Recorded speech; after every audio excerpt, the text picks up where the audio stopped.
हिमाचल की सियासत में ऐसे 11 अभेद्य किले हैं जिन पर चढ़ाई तो हर 5 साल बाद हुई मगर कोई जीत ना सका। सत्ता की करवट के असर से दूर इन विधानसभा क्षेत्रों में या तो चेहरा काम कर रहा है या फिर कैडर इतना जबरदस्त है कि उससे पार पाना मुमकिन ही नहीं है। हिमाचल में 68 विधानसभा क्षेत्र हैं और इनमें से ज्यादातर सीटों पर 5 साल बाद चेहरे बदल जाते हैं। 1990 के बाद से अब तक 8 विधानसभा चुनाव हुए हैं। इनमें से 7 के नतीजे आ चुके हैं जबकि 1 की मतगणना 8 दिसंबर को होनी है।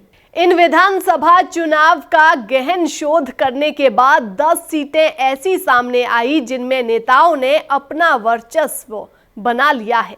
इन सीटों पर सेंधमारी प्रदेश के दोनों ही राजनीतिक दलों के लिए आसान नहीं है। 1990 से अब तक जितने भी चुनाव हुए हैं लगभग सभी में सरकारें बदलती रही हैं, लेकिन कुछ नेताओं की राजनीतिक पारी को वक्त ने नया रंग दे दिया है। जिन 11 अभेद्य किलों की बात हो रही है उनमें से 8 कांग्रेस के कब्जे में है। यहाँ सियासत बदलना भाजपा के लिए टेढ़ी खीर है। भाजपा के हिस्से भले ही सत्ता 5 साल बाद आती रही हो, लेकिन प्रदेश में 3 ही ऐसी सीटें हैं जिन पर भाजपा का वर्चस्व कायम रहा है।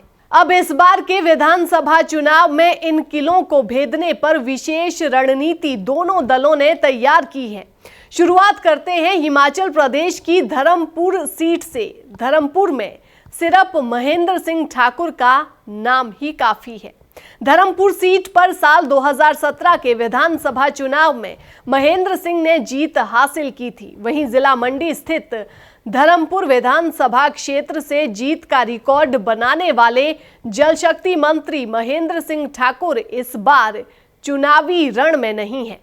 उन्होंने बेटे रजत ठाकुर के लिए सीट छोड़ दी है, लेकिन बात अगर उनके राजनीतिक करियर की करें तो महेंद्र सिंह ठाकुर प्रदेश के ऐसे नेता हैं जिन्होंने अलग अलग दलों से चुनाव लड़कर लगातार 7 बार जीत दर्ज की है। वहीं सराज वासियों को जयराम ठाकुर पर ही भरोसा है। जयराम ठाकुर का विधानसभा क्षेत्र इस बार भी सिराज है। 2012 से पहले सिराज विधानसभा क्षेत्र की जगह चियोट विधानसभा क्षेत्र था। 2012 के बाद सिराज विधानसभा क्षेत्र बना। जयराम ठाकुर 2003 में चियोट से विधायक रहे और 2007 में भी यहां से विधायक बने। 2012 के चुनावों में चियोट की जगह सिराज विधानसभा क्षेत्र बना। सिराज से 2012 और 2017 में जयराम ठाकुर को जीत हासिल हुई है। इसके बाद रोहड़ू विधानसभा सीट की बात करते हैं। रोहड़ू वीरभद्र सिंह का सियासी गढ़ रहा है। रोहड़ू विधानसभा पर 1972 से 2017 तक हुए चुनावों में कांग्रेस पार्टी लगातार 10 बार जीत का परचम लहरा चुकी है। इस सीट की खास बात यह है कि हिमाचल प्रदेश के 6 बार मुख्यमंत्री रहे वीरभद्र सिंह भी यहां से अकेले 5 विधानसभा चुनाव जीत चुके हैं। 2017 के चुनावों में भी कांग्रेस पार्टी के मोहन लाल ब्राक्टा ने यहां से दूसरी बार जीत हासिल की थी। कांग्रेस पार्टी ने मोहन लाल ब्राक्टा को जीत की हैट्रिक लगाने के लिए एक बार फिर चुनावी मैदान में उतारा है। कांग्रेस के गढ़ रामपुर में क्या इस बार जीत दर्ज कर पाएगी? भाजपा के लिए ये बड़ा सवाल है क्योंकि रामपुर कांग्रेस का अभेद्य गढ़ है। कुल 68 विधानसभा क्षेत्रों में ये 66वीं विधानसभा सीट है। रामपुर विधानसभा क्षेत्र कांग्रेस का गढ़ रहा है। हालांकि हिमाचल के पूर्व मुख्यमंत्री वीरभद्र सिंह के निधन के बाद यहां काफी कुछ बदलता नजर आ रहा है। ऐसे में रामपुर विधानसभा सीट पर चुनावी जंग काफी रोचक होने वाली है। इसके बाद डलहौजी की बात करते हैं। डलहौजी में भी कांग्रेस हावी रही है। हिमाचल की 68 विधानसभा सीटों में से डलहौजी चौथी विधानसभा सीट है जो कि चंबा जिला के अंतर्गत आती है। वर्तमान में इस सीट पर कांग्रेस का ही कब्जा है। यहां से कांग्रेस की आशा कुमारी विधायक है। हिमाचल प्रदेश की डलहौजी विधानसभा सीट की जंग भी काफी दिलचस्प होने वाली है।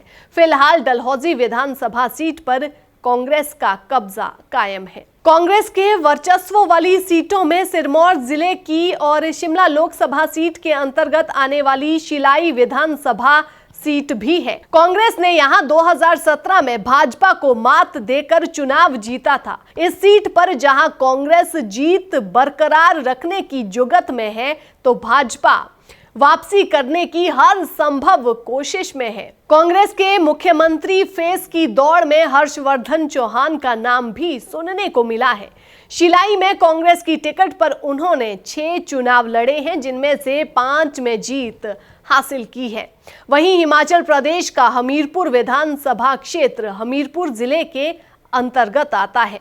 इस सीट पर भाजपा का वर्चस्व है। पिछले 3 चुनावों से ये सीट भाजपा के पास है।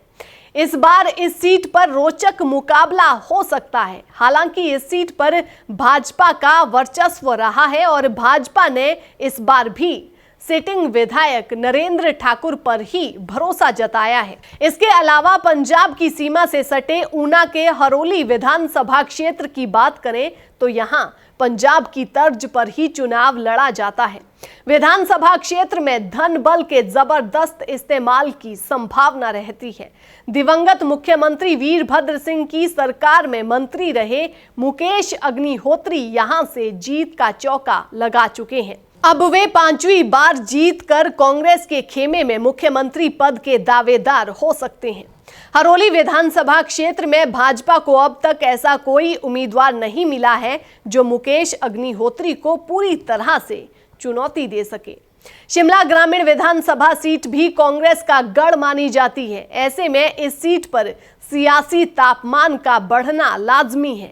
2017 में यहां कांग्रेस प्रत्याशी और पूर्व मुख्यमंत्री वीरभद्र सिंह के बेटे विक्रमादित्य सिंह को जीत मिली थी। इस बार इस सीट से जीतकर कांग्रेस जीत की हैट्रिक लगाना चाहेगी, तो वहीं भाजपा का मकसद हर हाल में पहली बार इस सीट पर कमल खिलाने का होगा। वहीं सुजानपुर विधानसभा सीट बेहद ही अहम सीटों में शुमार है। इस सीट पर भाजपा पिछले 1 दशक से एंट्री मारने की पुरजोर कोशिश में जुटी है। सुजानपुर विधानसभा सीट पहली बार 2017 के चुनावों में चर्चा में आई, जब इस सीट पर कांग्रेस के राजेंद्र राणा ने भाजपा के प्रेम कुमार धूमल को हराकर इस सीट पर कब्जा कर लिया था। राजेंद्र राणा पूर्व मुख्यमंत्री वीरभद्र सिंह के करीबी माने जाते हैं। इसके अलावा अगर बात सोलन की करें तो सोलन सदर सीट पर मुकाबला कांग्रेस के कदावर नेता धनीराम शांडिल और भाजपा के राजेश कश्यप के बीच है। धनीराम शांडिल ने 2012 और 2017 के विधानसभा चुनावों में लगातार 2 बार जीत हासिल की है।